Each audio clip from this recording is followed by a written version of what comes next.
Salut à vous tous, ici Jeff Rose.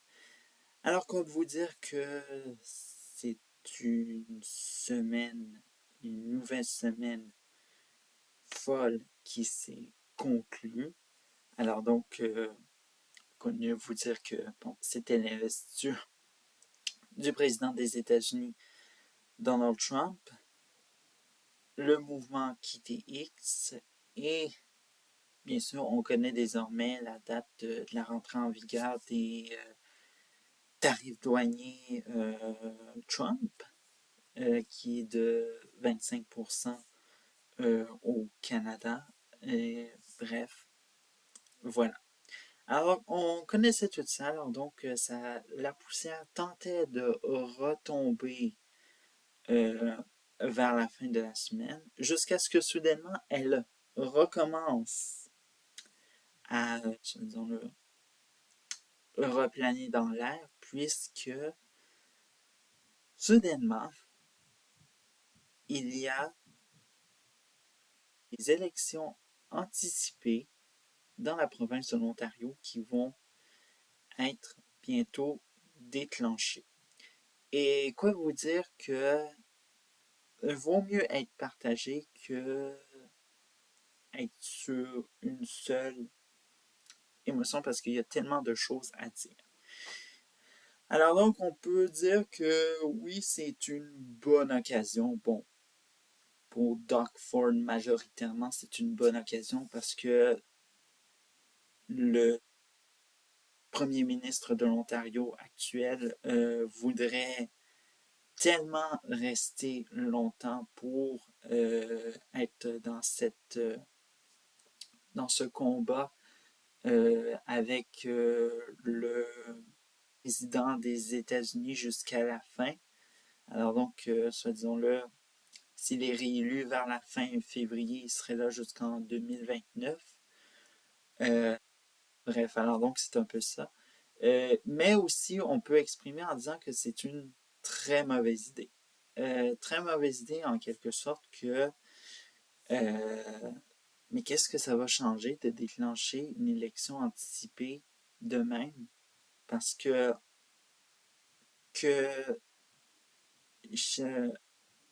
que ce soit encore Doug Ford ou un autre parti qui rentre au pouvoir en Ontario, les tarifs douaniers de 25% vont rester.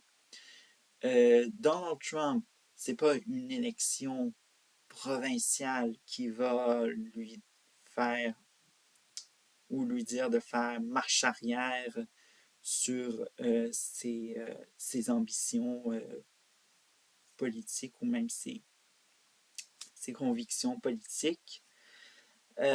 Donc, comme vous le voyez, actuellement, on ne sait plus comment rien ne va en Ontario. Mais quand même, il faut le dire que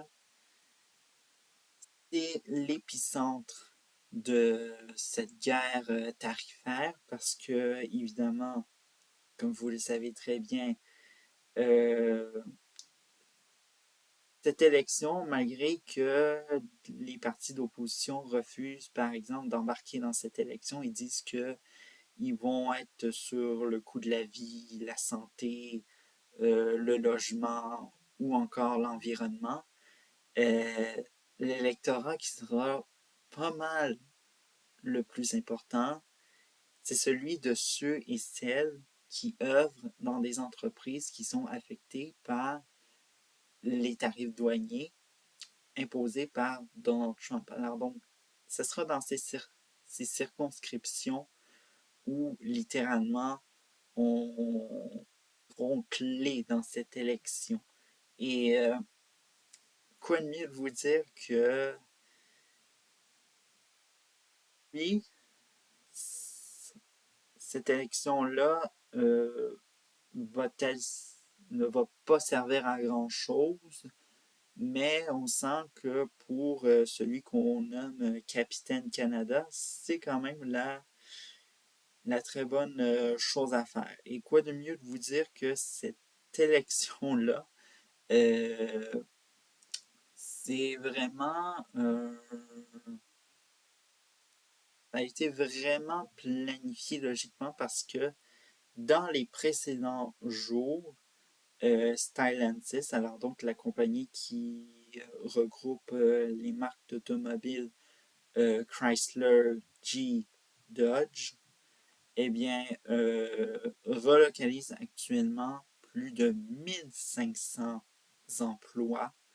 Ces 1500 emplois qui étaient en Ontario et particulièrement dans l'industrie automobile, relocalisés aux États-Unis. Pourquoi? Parce que, évidemment, Stellantis ne veut pas payer le tarif douanier. Et quoi de mieux qu'il va y avoir beaucoup de choses à se dire.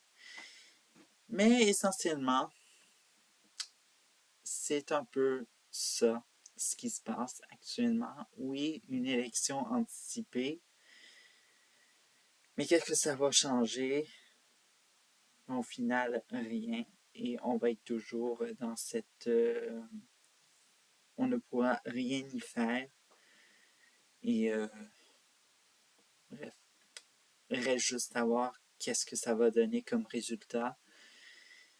Le 27 février 2025, qui sera le jour J de ces élections provinciales en Ontario 2025.